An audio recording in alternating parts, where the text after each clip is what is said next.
Good morning मेरे प्यारे बच्चों, नमस्कार, सत श्री अकाल, जय हिंद। आप लोग अपनी लाइफ में मस्त होंगे, जबरदस्त होंगे और अपनी लाइफ एंजॉय कर रहे होंगे, जिसके साथ साथ हम लोग फ्यूचर का प्लान भी करते हैं। मतलब फ्यूचर का प्लान, रिजल्ट का प्लान। डियर प्यारे बच्चों, तो हम लोग रिजल्ट का प्लान का मतलब 100 आउट ऑफ 100 के लिए 1 बाय 1 स्टेप आगे की ओर बढ़ते हैं। हमारी एक्सरसाइज नंबर 5.2 जो कि हम एपी के बारे में पढ़ रहे थे, तो एपी में अब हमको क्वेश्चन पढ़ना है एक्सरसाइज नंबर 5.2 का क्वेश्चन नंबर 8 और क्वेश्चन नंबर 9।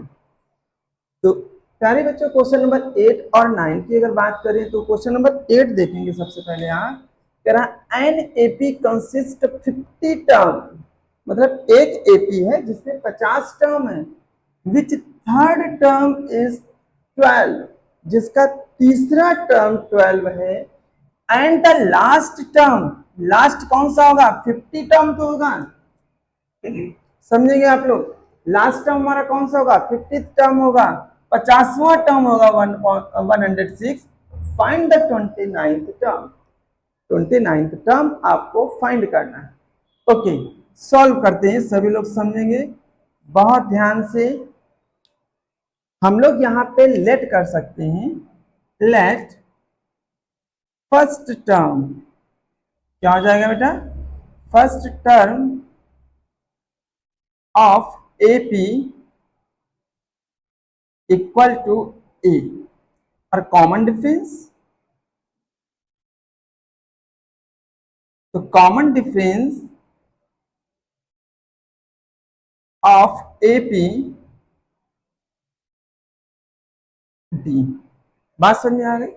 कॉमन डिफरेंस क्या हो जाएगा? डी, और फर्स्ट टर्म क्या है? ए। थर्ड टर्म ध्यान देना, अब हम निकालेंगे थर्ड टर्म। थर्ड टर्म के लिए क्या लिखेंगे? A3 equal to A plus यहां पे 3 माइनस 1 इंटू डी। समझ लेना बात को। थर्ड टर्म कितना बताया? 12, तो यहां पर कितना रखेंगे? 12। और क्या कोई टर्म मालूम है? नहीं। क्या हम इसको ऐसे भी लिख सकते हैं? a प्लस का 2d equal to 12, equation first. बात समझ में आई? उसके बाद में बेटा लास्ट टर्म बोला है, लास्ट टर्म कितना है? 106, और उसमें सीरीज में टर्म कितने हैं? 50। तो 50th टर्म मतलब 50वां टर्म क्या हो जाएगा? 50 टर्म हो जाएगा A50 equal to 1 A plus 50 minus 1 into D. समझना बहुत अच्छे से। उसके बाद A50 की वैल्यू कितनी हमको गिवन है? A50 की वैल्यू गिवन है 106 equal to A plus 49D। सही से लिखें अगर, A plus 49D equal to 106, equation number second. बात क्लियर हुई? अब हम लोग दोनों इक्वेशंस को सॉल्व करें। तो दोनों इक्वेशन सॉल्व करने के लिए हम लिख सकते हैं equation second minus first we have.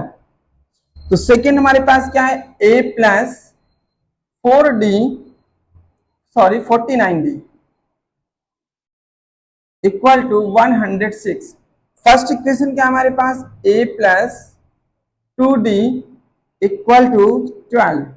Subtract कर रहे हैं तो सब्ट्रैक्ट कर लेते हैं, दोनों साइलेंट हुए। 49 से 2 47 D इक्वल टू, इसमें से क्या करना बेटा? 12 सब्ट्रैक्ट करेंगे, 6 से 12 सब्ट्रैक्ट करें 4 आ जाएगा, 10 से 1 करेंगे तो 9 आएगा। क्या D equal to 94 upon 47, 47 two जा 94, D की वैल्यू आ गई 2। बात समझ में आ गई आपको? अब D की वैल्यू पुट करनी होगी आपको। Put the value of D in equation first और सेकेंड, जिसमें रखना चाहो। हम क्या कर रहे हैं? फर्स्ट में रख रहे हैं। सो A प्लस वैल्यू आ गई 2 इंटू 2, क्योंकि D के प्लेस पे 2 को रिप्लेस किया, और यहाँ पे 12। 2 to the 4, so a equal to 12 minus 4, so a equal to 8। तो a की वैल्यू आपके पास 8 है और d की वैल्यू हमारे पास 2 है। बात समझना, a की वैल्यू 8 और d की वैल्यू 2। फाइंड क्या करना है? 29th term. तो 29th टर्म फाइंड करेंगे जब a 29 equal to a plus 29 minus 1 into D, a plus 28 D. A की वैल्यू अभी हम लोगों ने फाइंड की, कितना है? 8 प्लस 28 इंटू डी की वैल्यू 2। 8 प्लस यहाँ पे बेटा 2 8 जा 16, 1 कैरी करें, 2 2 जा 4 प्लस 1 5, ऐड करेंगे तो कितना आएगा? 64। किसकी वैल्यू आ गई? A29, जो कि आपसे पूछी गई थी। आई थिंक आपको समझ में आया होगा, और अगर समझ में नहीं आया तो बेटा आप कमेंट करके बताइए, तो मैं और अच्छे और आपको बताने की इसको कोशिश करूंगा। आ गया तो आप वीडियो को जरूर लाइक करें और सब्सक्राइब करना ना भूलें। देखते हैं हम लोग अब इसके साथ नेक्स्ट क्वेश्चन। हाँ बेटा, क्वेश्चन नंबर हम लोग देखेंगे नेक्स्ट, जो कि हमारे पास क्वेश्चन नंबर है 9। कह रहा है कि इफ, समझेंगे सभी लोग, if third term and ninth term of an AP are 4 and 8, मतलब कहने का है थर्ड टर्म आपको 4 गिवन है, नाइन्थ टर्म आपको -8 गिवन। बात समझ में आई? थर्ड टर्म कितना है? 4, ninth term -8, which term of AP is 0? ये इसका क्वेश्चन है, कौन सा टर्म इसका 0 होगा? समझ में बात आ गई? फिर से वही एक पुरानी बात, आपको लेट करना होगा, let first term of AP equal to A और common difference equal to D। बात समझ में आ गई? कॉमन डिफरेंस कितना हो गया? D आ गया, फर्स्ट टर्म A आ गया, ओके। nth टर्म क्या होगा? nth term, okay, an equal to a plus n minus 1 into D. यह आपने पढ़ के रखा। थर्ड टर्म, अगर हम लोग थर्ड टर्म को फाइंड करेंगे तो बेटा क्या मिलेगा?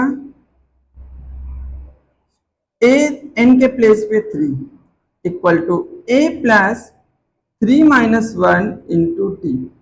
a3 की वैल्यू 4 गिवन है, आप यहाँ पे 4 रखिए, a प्लस 3 से 1 सब्ट्रैक्ट करें 2d।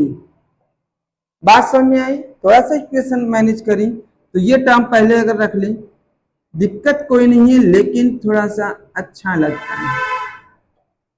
इक्वेशन फर्स्ट, बात क्लियर है? तो इसी तरीके से अब हम लोग क्वेश्चन नंबर, मतलब सॉरी, इक्वेशन देखेंगे सेकेंड।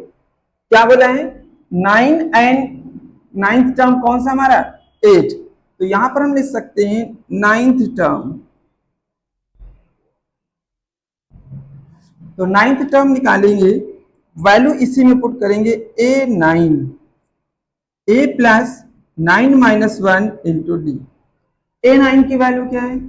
देखेंगे -8, यहां पे रखना होगा -8। a की वैल्यू नहीं फाइंड है, 8d। थोड़ा सा टर्म फिर से लिखें, तो a plus 8d equal to -8। Equation second. Clear होगी बात? तो जैसे भी इससे पहले वाले क्वेश्चन में इक्वेशन को सॉल्व किया था, वैसे ही इक्वेशन को सॉल्व करेंगे और a और d की वैल्यू हमको फाइंड हो जाएगी। तो डियर देखेंगे, equation second minus first we have, क्या करेंगे? सेकेंड से फर्स्ट को सब्ट्रैक्ट करेंगे। सेकेंड क्या है? a plus 8d equal to -8, और फर्स्ट क्या थी हमारे पास? a plus 2d equal to 4। करना क्या है? सब्ट्रैक्ट की इक्वेशन को कैंसिल आउट, 8 से 2 सब्ट्रैक्ट करें तो 6d, यहां पे कितना बनेगा? -12, 8 और 4 -12, 6 से डिवाइड करें तो माइनस के 12/6 2 ज़ा 12। तो बेटा डी की वैल्यू कितनी आ गई, माइनस के 2। समझ में आया होगा सबको, क्योंकि सेम क्वेश्चन जब रिपीट होता है तो समझ में भी आता है, और कभी कभी जिनको बहुत ज्यादा समझ में आ जाता है तो उनके लिए बोरिंग भी बन जाता है। तो आगे देखेंगे ए की वैल्यू किसमें क्या करें, ए की वैल्यू को पुट कर दें, put in equation first we have, ठीक है। फर्स्ट इक्वेशन में वैल्यू ए की पुट कर लें, सॉरी डी की, क्या मिलेगा a प्लस 2 और d के प्लेस पे -2 इक्वल टू 4। 2 2 जा 4, a इक्वल टू 4 प्लस 4 हो जाएगा, क्योंकि 2 2 जा 4 -4 उधर ले गए। a की वैल्यू कितनी आ गई 8। a की वैल्यू फाइंड हो गई, d की वैल्यू भी फाइंड हो गई। निकालना क्या हमको, कौन सा टर्म जीरो होगा, तो हम लेट कर सकते हैं फिर से, क्या let nth term will be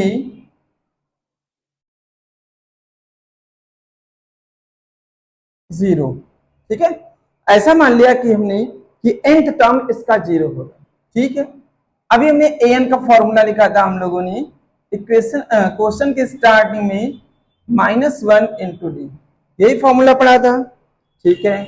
an की वैल्यू जीरो तो हम मान चुके हैं, a की वैल्यू अभी जो हम लेकर आए 8 प्लस n की वैल्यू तो फाइंड करनी है, और d की वैल्यू है -2। क्लियर हुई बात। 8 को बेटा इधर लेकर आ जाते हैं तो -8 इक्वल टू -2 और यहां पर n-1, माइनस साइन 2 4 जा 8, क्या मिलेगा 4 equal to n-1, n equal to 4 + 1, n equal to 5। तो ये हमारा क्वेश्चन हो गया n इक्वल टू 5, और हमें सारी वैल्यू फाइंड हो गई। मतलब कहने का है कि हमने सबसे पहले a की वैल्यू निकाली, उसके बाद d की वैल्यू निकाली। पहले भी मैं क्वेश्चन में बोल चुका हूं, अगर किसी भी क्वेश्चन में a और d की वैल्यू मालूम हो जाती है तो AP का हर एक टर्म हम फाइंड कर सकते हैं, जो भी वो बताएगा। उसने कहा कौन सा टर्म जीरो होगा, तुमने nth टर्म जीरो लेट कर लिया, an की वैल्यू जीरो रखी, a और d की वैल्यू रखी, सॉल्व किया तो n की वैल्यू 5 आ गई। मतलब क्या हो गया कि फिफ्थ टर्म जो भी आपका होगा उसकी वैल्यू बेटा जीरो होगी। बात समझ में आ गई, जो फिफ्थ टर्म होगा उसकी वैल्यू जीरो हो गई। तो इसी के साथ अब हम लोग नेक्स्ट क्वेश्चन देखते हैं।